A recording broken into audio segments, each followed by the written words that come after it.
जय हिंद दोस्तों, स्वागत है आप सभी का एक बार फिर से हमारे YouTube चैनल दी कॉपी पेन में। तो आज हम लोग बात करेंगे एक नए लेसन की जो है शिक्षा में प्रगतिवाद। ठीक, जैसे आदर्शवाद के बारे में बात किए थे तो वैसे ये भी लेसन जो है इम्पॉर्टेंट है, प्रश्न पूछे जाते हैं पेपर में।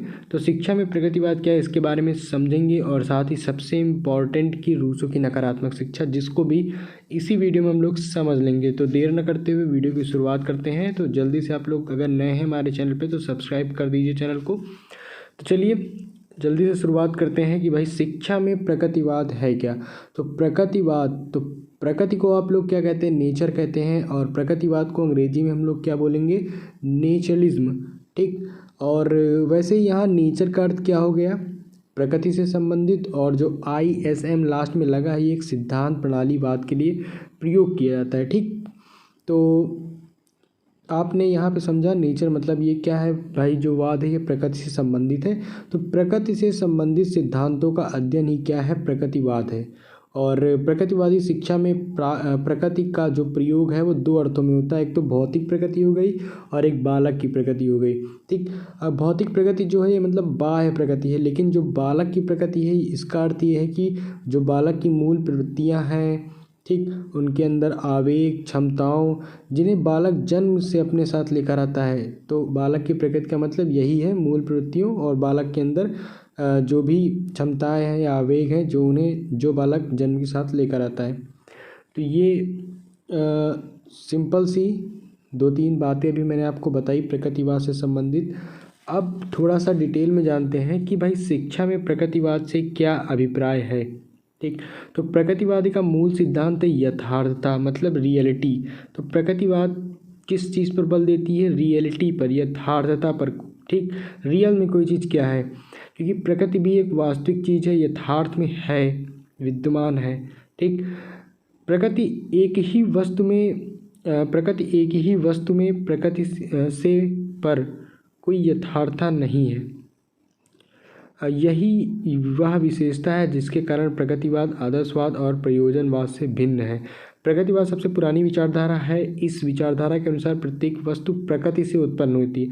अब प्रगतिवाद जो विचारधारा, भाई सिंपल सी बात है कि ये हर चीज़ को प्रकृति से उत्पन्न हुई मानेगी, वह वस्तु उसी में विलीन भी हो जाती है। प्रगतिवाद भौतिक तत्व की प्रधानता देता है। इस प्रकार प्रगतिवाद को यथार्थवादी विचारधारा भी कहा जाता है। क्यों कहा जाता है, क्योंकि यह भौतिक तत्व की प्रधानता पर बल देता है या इसके महत्व को बताता है हम लोगों को। अब यहाँ पे कुछ परिभाषाएं हैं जिनके माध्यम से हम प्रगतिवाद के अर्थ को और स्पष्ट से समझ पाएंगे। यहाँ पे एक महोदय है पैरी, इन्होंने क्या कहा है कि भाई प्रगतिवादी विज्ञान नहीं है अपितु विज्ञान के विषय में दावा है। अधिक स्पष्ट रूप से यह इस बात का दावा है कि वैज्ञानिक ज्ञान अंतिम है, जिसमें विज्ञान से बाहर अथवा दार्शनिक ज्ञान का कोई स्थान नहीं है। तो ये उतना इम्पोर्टेंट नहीं है। ऐसे ही रस्क ने क्या कहा कि प्रगतिवादी इच्छा अथवा अनिच्छा से उन व्यक्तियों द्वारा अपनाई गई स्थिति है जो दर्शन शास्त्र का अध्ययन शुद्ध वैज्ञानिक दृष्टिकोण से करते हैं। ऐसे ही जेमन एवं वॉर्ड ने कहा है इसके संबंध में कि प्रकृतिवाद वह सिद्धांत है जो प्रकृति को ईश्वर से पृथक करता है, आत्मा को पदार्थ के अधीन करता है और अपरिवर्तनीय नियमों को सर्वोच्चता प्रदान करता है।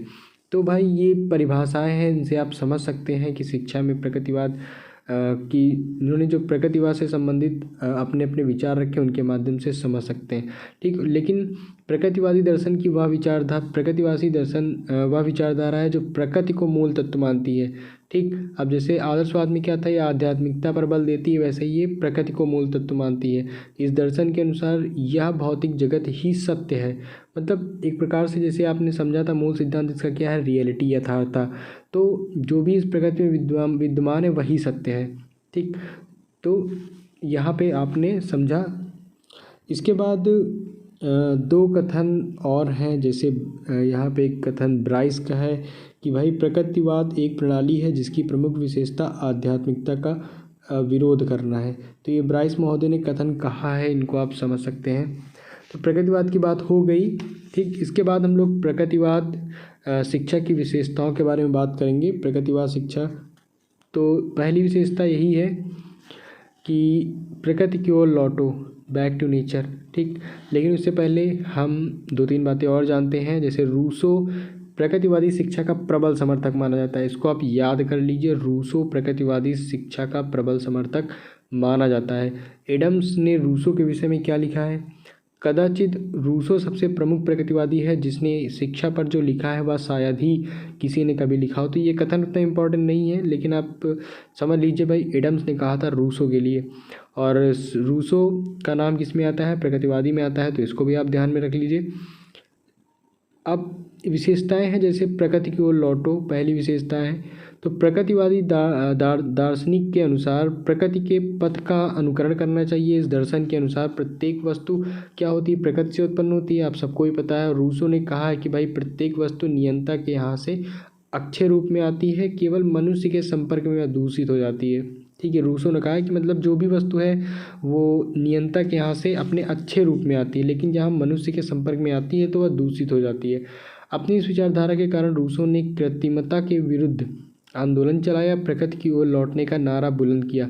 रूसो का कृत्रिमता के विरुद्ध कहना था कि प्रचलित व्यवस्था को उलट दो और तुम सदा ठीक करोगे। तो ये कुछ छोटे से कथन हैं, इनको आप समझ सकते हैं कि रूसो ने कहा है। इसके बाद रूसो का प्रकृति के पथ पर चलने से अभिप्राय यह था कि बालक को अपने विकास के लिए भाई स्वतंत्र छोड़ दो, प्रकृति ही बालक की शिक्षा का प्रबंध करेगी। ठीक, बालक को भाई स्वतंत्र छोड़ दो, प्रकृति जैसा सिखाना चाहेगी बालक को वैसा बालक सीखेगा। इस दर्शन को मानने वालों के अनुसार शिक्षा वही है जो बालक को प्रकृति की ओर तथा प्राकृतिक परिस्थितियों की ओर लौटाती है। इस विचारधारा के अनुसार शिक्षक का कार्य केवल कभी कभी मार्ग प्रदर्शन करना है। ठीक, यहाँ देखिए, अभी आपने आदर्शवाद में क्या पढ़ा था कि शिक्षक को मेन रूप से शिक्षक इम्पॉर्टेंट था, लेकिन यहाँ पे शिक्षक को साइड किया गया है। यहाँ शिक्षक को सिर्फ एक मार्गदर्शक के रूप में कभी कभी वो भी दर्शाया गया है।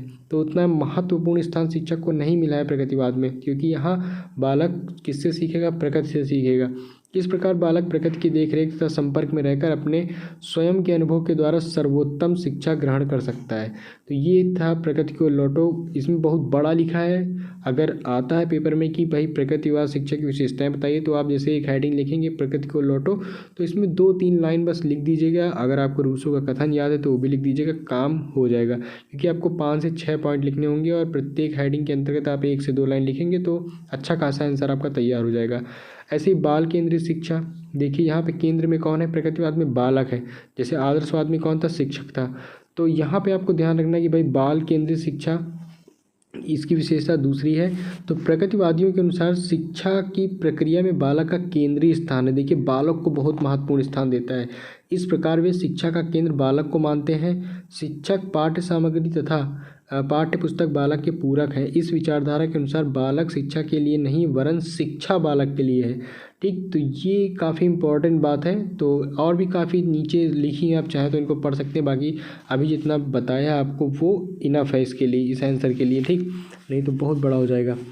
नेक्स्ट है कि भाई पुस्तकीय ज्ञान का विरोध। पुस्तकीय ज्ञान का विरोध करता है, क्योंकि भाई शिक्षा कौन दे रहा है? प्रकृति दे रही है। तो प्रकृतिवादी बालक को पुस्तकीय ज्ञान के विरोधी हैं। रूसो के विचार में पुस्तकीय ज्ञान कृत्रिम तथा अपूर्ण होता है। बालकों को शिक्षा शब्दों में न देकर कार्यों में दी जानी चाहिए।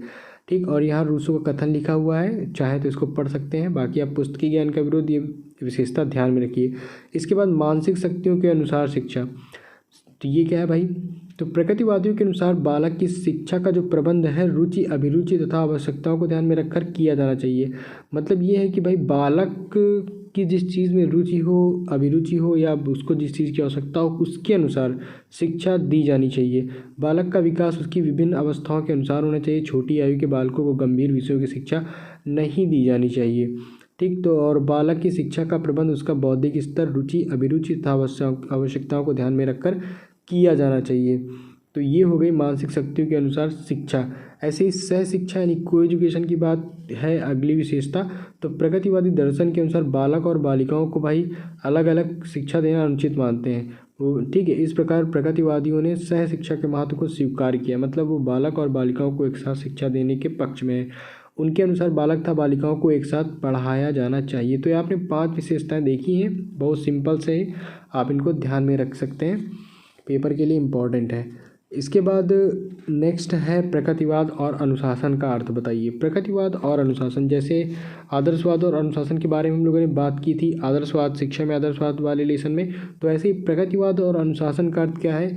तो भाई आदर्शवाद, आपको पता है आदर्शवादियों ने क्या बोला था कि जो बालक को स्वतंत्र मत छोड़ो, ठीक, उसको अनुशासन में रखो। तो यहाँ पे भाई प्रकृतिवादी क्या कहते हैं कि भाई प्रकृतिवादी अनुशासन स्थापित करने के लिए किसी बाहरी शक्ति पर बल नहीं देते, इसी कारण वे स्व अनुशासन पर बल देते हैं। अनुशासन के संबंध में प्रकृतिवादियों का सिद्धांत है प्राकृतिक परिणामों द्वारा अनुशासन। वे मानते हैं कि भाई प्रकृति के नियमों को तोड़ने पर बालकों को प्रकृति स्वयं दंड देगी। वे इसमें विश्वास करते हैं कि प्रकृति के नियमों का उल्लंघन करने पर प्रकृति बालक को स्वयं दंडित करती है, अतः किसी बाहरी शक्ति के द्वारा अनुशासन स्थापित करने का प्रश्न ही नहीं उठता। रूसो के विचार में बालक को कभी भी दंड नहीं मिलना चाहिए, यह सदैव उनको त्रुटियों के फलस्वरूप प्रकृति के द्वारा आना चाहिए। ठीक, तो बिल्कुल सिंपल है, आप समझ गए होंगे कि ये प्रकृति में स्वतंत्र रूप से बालकों को छोड़ देते हैं, क्योंकि जो दंड का निर्धारण अगर कोई गलती बालक करते हैं तो उस दंड का निर्धारण कौन करेगा, प्रकृति करेगी। हर्बर्ट स्पेंसर भी रूसो के विचारों का समर्थक है। उसके अनुसार अनुशासन स्थापित करने का सबसे अच्छा ढंग बालक को अपनी क्रियाओं के परिणाम स्वयं भुगतने देना है। तो ये बात हो गई प्रकृति और अनुशासन की। इसके बाद प्रकृतिवाद और शिक्षक की भूमिका, तो शिक्षण विधियों पर प्रकाश डालिए। अगर ऐसा क्वेश्चन आता है तो हमको लिखना है कि प्रकृतिवाद और शिक्षक, देखिए क्या है। तो उग्र प्रकृतिवादियों के अनुसार शिक्षा के क्षेत्र में शिक्षक का भाई कोई स्थान नहीं है। जो उग्र प्रकृतिवादी हैं वो शिक्षा के क्षेत्र में शिक्षक का कोई स्थान नहीं मानते हैं, क्योंकि शिक्षक दूसरी समाज का ही एक सदस्य होता है, इस कारण उससे बालक के सुधार की आशा नहीं की जा सकती। प्रगतिवादी बालक का स्वतंत्र विकास करना चाहते हैं और प्रगतिवादी के अनुसार शिक्षा में शिक्षक का स्थान बताया गया है। कुछ पॉइंट्स के द्वारा समझते हैं। पहला पॉइंट है कि वह प्रगतिवादी विद्यालय में शिक्षक का स्थान गौड़ है। प्रगतिवादियों का विचार है बालक को अपनी आंखों से देखना चाहिए, शिक्षक की आंखों से नहीं। सेकंड क्या है कि भाई प्रकृतिवादी दर्शन के अनुसार शिक्षा में शिक्षक का कार्य बालक के स्वाभाविक विकास के लिए उपयुक्त वातावरण तैयार करना है, अतः उसका कार्य एक निरीक्षक के रूप में होना चाहिए। प्रकृतिवादी शिक्षक की आवश्यकता प्राकृतिक वातावरण का आयोजन करने के लिए बताते हैं। शिक्षक उन परिस्थितियों को उत्पन्न करता है जिससे बालक स्वयं सत्य की खोज कर सकें। इस नियम के संदर्भ में रूसो का कथन भाई उल्लेखनीय, इसको आप याद कर लीजिए कि भाई तुम्हें बालक को सत्य की शिक्षा नहीं देनी है, वरन उसे इस योग्य बनाना है कि बालक सत्य स्वयं खोज सके। ठीक, तो ये टीचर की क्या इंपॉर्टेंस है प्रकृतिवाद में, उसको यहाँ पे बताया गया है। तो आप आसानी से समझ सकते हैं कि टीचर का स्थान जो है गॉड है, ज़्यादा इम्पोर्टेंट नहीं है। ठीक, तो ये इजी है एकदम, समझ गए होंगे। इसके बाद नेक्स्ट है प्रकृतिवाद और शिक्षण विधि। ठीक, प्रकृतिवाद और शिक्षण विधि। तो प्रकृतिवादी शिक्षण विधियां निम्नलिखित उपविधियों पर आधारित, देखते हैं कौन कौन सी। एक पहली है लर्निंग बाय डूइंग, मतलब करके सीखना। तो प्रकृतिवादी करके सीखने पर अधिक बल देते हैं। उनका मानना है कि इस प्रकार सीखने से बालक रुचि का अनुभव करता है। इसके बाद स्व अनुभव द्वारा सीखना। तो रूसो के अनुसार बालकों को अनुभव करके सीखना चाहिए। इस सिद्धांत के आधार पर स्वयं ज्ञान पद्धति का आविष्कार हुआ है। रूसो का कहना है कि छात्र को कोई शाब्दिक शिक्षा ना दो, उसे सिर्फ अनुभव से सीखने दो। बहुत ही सरल है, आप समझ गए होंगे। प्रत्यक्ष, थर्ड पॉइंट है प्रत्यक्ष अनुभव द्वारा सीखना। तो प्रकृतिवादियों के अनुसार बालकों को सामाजिक जीवन के प्रत्यक्ष अनुभव का अवसर दिया जाना चाहिए। इसके लिए नागरिकों के अधिकार और कर्तव्य द्वारा सीखने की अपेक्षा विद्यालय को इस प्रकार के स्वतंत्र प्राकृतिक समाज के रूप में संगठित करना चाहिए। प्रकृतिवादियों द्वारा प्रतिपादित कुछ शिक्षण विधियां जैसे प्रोजेक्ट विधि, ह्यूरिस्टिक विधि, मॉन्टेसरी, डाल्टन, खेल, प्रत्यक्ष विधि और निरीक्षण विधि, ये कुछ विधियां हैं जिन्हें प्रकृतिवादियों द्वारा प्रतिपादित किया गया है। तो ये समझ गए शिक्षण विधि। अब नेक्स्ट है कि भाई प्रश्न है कि प्रकृतिवाद और विद्यालय का अर्थ बताइए। तो समझते हैं भाई इसके अंतर्गत क्या है। तो रूसो ने स्वीकार किया है कि बालक के विकास के लिए किसी विद्यालय की आवश्यकता नहीं है। प्रकृतिवादी भी मानते हैं कि भाई कोई विद्यालय, क्योंकि प्रकृति खुद ही एक प्रकार से विद्यालय का कार्य करेगी, उसे पढ़ाने का कार्य करेगी, समझाने का काम करेगी, बल्कि उसे प्रकृति की गोद में स्वतंत्र छोड़ दिया जाए, जिससे वह व्यक्तिगत रुचियों, क्षमताओं, योग्यताओं का विकास स्वतंत्र रूप से कर सके। विद्यालय की चार दीवारी के अंदर बालक अध्यापक के अनुशासन, पाठ्यक्रम, समय सारणी, अध्ययन, क्रियाएं आदि के दबाव में पड़कर उसकी आंतरिक शक्तियों का विकास स्वतंत्र रूप से नहीं हो पाता। प्रकृतिवादियों ने स्वीकार किया कि बालक का विकास प्रकृति के अनुरूप होना चाहिए।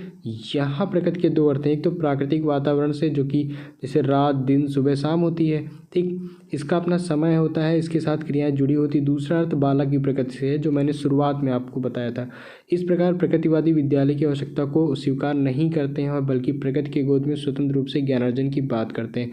देखिए पूरा लेसन बहुत सरल है, बस आपको थोड़ा सा समझना होगा और यहाँ पे आप सारा कॉन्सेप्ट समझ सकते हैं। आप ध्यान से सुनते रहिए, समझ में आ जाएगा। नेक्स्ट है कि प्रकृतिवाद का शांति निकेतन पर प्रभाव बताइए।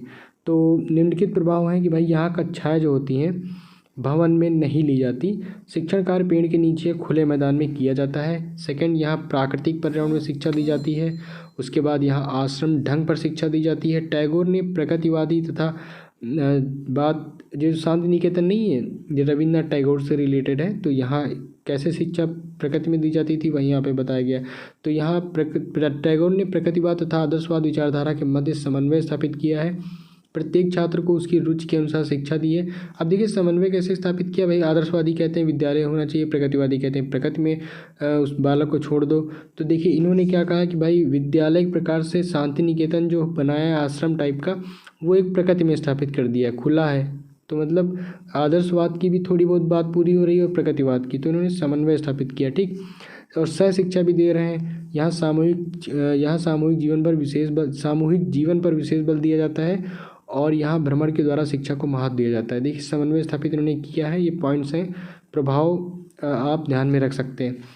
अब सबसे इम्पोर्टेंट आती है रूसो की नकारात्मक शिक्षा। बहुत सरल, देखिए एक अर्थ में समझिए रूसो की। देखिए नकारात्मक शिक्षा क्या है, तो भाई रूसो ये कहता है कि जैसे आपको जैसे कोई कहे कि सदैव सत्य बोलो, ठीक, हम पॉजिटिव वे में बात कर रहे हैं ना, सदैव सत्य बोलो, लेकिन रूसो कहता है कि सदैव सत्य बोलना बालक को सिखाने से अच्छा है कि उसे बता दो कि असत्य से कैसे बचें, ठीक, असत्य से कैसे बचें। तो एक प्रकार से उसे निगेटिव वे में पॉजिटिव शिक्षा देने की बात करता है। तो चलिए देखते हैं। तो भाई रूसो ने एमिल की प्रथम अवस्थाओं में नकारात्मक शिक्षा प्रदान करने की संस्तुति की है। रूसो के अनुसार नकारात्मक शिक्षा वह है जो शरीर के विभिन्न अंगों को पूर्णता प्रदान करती है और जो ज्ञान प्राप्त करने का मुख्य यंत्र है। यह सद्गुणों को सत्य के शिक्षण में नहीं वरन हृदय को बुराई एवं मस्तिष्क को गलती करने से बचाने में है, ठीक। रूसो ने पाठ्यक्रम में छात्र एवं छात्राओं को नकारात्मक शिक्षा देने के लिए सुझाव दिया। उनका मानना था कि बालक को देखिए सत्य की शिक्षा न देकर असत्य से बचने की शिक्षा देनी चाहिए। रूसो की यह नकारात्मक शिक्षा जिसमें बालक को अवगुणों से बचाना ही सर्वोत्कृष्ट है। रूसो ने अपने विचार व्यक्त करते हुए कहा है कि बालक की पहली शिक्षा पूर्णतः नकारात्मक होनी चाहिए। इसमें सत्य, पवित्रता आदि सद्गुणों की शिक्षा प्रदान नहीं की जाती, बल्कि हृदय को पापों से तथा मस्तिष्क की त्रुटियों से रक्षा करता है। बालक बड़ा होकर सत्य क्या है, असत्य क्या है, अच्छा क्या है, बुरा क्या है आदि पर स्वयं निर्णय कर लेगा। शिक्षा मनोविज्ञान व आधुनिक विचारधारा के अनुसार रूसो के अनुसार बिल्कुल विरोधी है, क्योंकि जहाँ रूसो बालक को बुराइयों से बचाने संबंधी ज्ञान प्रदान करने की चर्चा करते हैं, वहीं नवीन विचारधारा का मानना है कि बालक पवित्र है, निर्मल है, अतः उसे दुर्गुणों आदि से और दूषित वातावरण से दूर रखना चाहिए। तो ये तो भाई थोड़ा सा विरोध यहाँ पे किया है, थोड़ा सा टकराव देखने को मिलता है विचारधाराओं में, लेकिन रूसो की नकारात्मक शिक्षा आपको समझ में आएगी, बिल्कुल इजी है, आप 2-3 बार पढ़िए समझ में आ जाएगा। अब देखिए यहाँ पर अगला है कि भाई रूसो की नकारात्मक शिक्षा का स्वरूप आपको देखना है, तो यहाँ पे कुछ पॉइंट्स हैं, उनके अनुसार आपको देख लेना है। तो भाई रूसो ने क्या कहा है भाई, पुस्तकी ज्ञान का विरोध किया है, ठीक, पुस्तकी ज्ञान का विरोध किया है और निर्देश ना हो, स्वानुभव के द्वारा बालक को सीखना चाहिए। जैसे विशेषताएं नहीं थी भी प्रकृतिवाद की, तो उसी से कुछ रिलेशन है। इसके बाद भाई शब्दों का माध्यम नहीं, क्रिया का माध्यम होना चाहिए, मतलब बालक को करके सिखाना चाहिए, बालक को कार्य करने के माध्यम से सीखने के अवसर प्रदान करना चाहिए। फोर्थ है भाई नियंत्रण ना हो, रूढ़िगत बंधनों से मुक्त हो। इसका मतलब भाई बालक पर भाई किसी प्रकार का नियंत्रण ना हो, स्वयं से सीखे, ना ही कोई बंधन हो उसके ऊपर। इसके बाद है कि भाई कोई समय सारणी ना हो, ठीक, कि भाई इसी समय सारणी से पढ़ो, बंधा हुआ समझे बालक अपने आप को, तो भाई कोई समय सारणी नहीं है। नेक्स्ट है कि भाई बालक पर भार न डालें, उसे सुखपूर्वक कार्य करने दीजिए। बहुत ही सिंपल पॉइंट है, इनको आप खुद भी डिस्क्राइब कर सकते हैं, बाकी यहाँ पे लिखा है, वीडियो रोक कर पढ़ भी सकते हैं। नैतिक शिक्षा का विरोधी है, क्योंकि बालक को किसी भी प्रकार की नैतिक शिक्षा नहीं देना चाहता है रूसो। उसका विश्वास है कि अनुशासन तो प्राकृतिक प्रभावों से प्रभावित होना चाहिए। आदतों के निर्माण का विरोध करता है कि भाई बालक में केवल एक ही आदत डालनी चाहिए और वह यह है कि वह कोई आदत ना डाले। ठीक। प्रचलित परंपराओं का विरोधी, तो ये कुछ पॉइंट्स हैं, इनके अनुसार आप रूसो की नकारात्मक शिक्षा को संपूर्ण रूप से समझ सकते हैं। अब नेक्स्ट है कि भाई आधुनिक शिक्षा पर प्रगतिवाद का प्रभाव बताइए। तो यहाँ पे कुछ पॉइंट्स हैं, उनको देखते हैं। तो प्रगतिवादी ने मनोविज्ञान की एक नई शाखा बाल मनोविज्ञान का विकास किया है। ठीक। ये आधुनिक शिक्षा पर इसके प्रभाव की बात हो रही है। नेक्स्ट है कि भाई आधुनिक मनोविज्ञान और समाजशास्त्र जो है वो प्रगतिवाद की ही देन है।